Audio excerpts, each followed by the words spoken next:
জাপানে অদ্ভুত যত বিশ্বাস। কাল আমি একটু হাঁটতে বের হয়েছিলাম, হঠাৎ চোখে পড়লো এই কবরস্থানটা।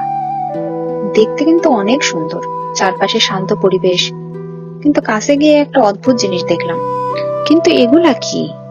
এখানে বিভিন্ন ধরনের অ্যালকোহলের বোতল রাখা। আরে, এটা আবার অর্ধেক খাওয়া। হয়তো তার ভালোবাসার মানুষ অর্ধেক খেয়ে তার জন্য অর্ধেক রেখে গেছে।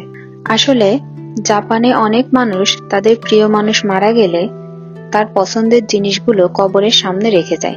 যদি সেই মানুষটা জীবিত অবস্থায় অ্যালকোহল পছন্দ করত, তাহলে তারা এখানে তার প্রিয় পানীয় রেখে যায়। কেউ কেউ আবার বোতল খুলেও রেখে যায়।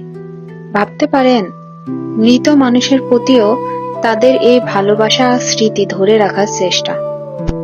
জাপান এবং জাপানিদের জীবনযাত্রা সম্পর্কে জানার জন্য চ্যানেলটি সাবস্ক্রাইব করুন। ধন্যবাদ সবাইকে।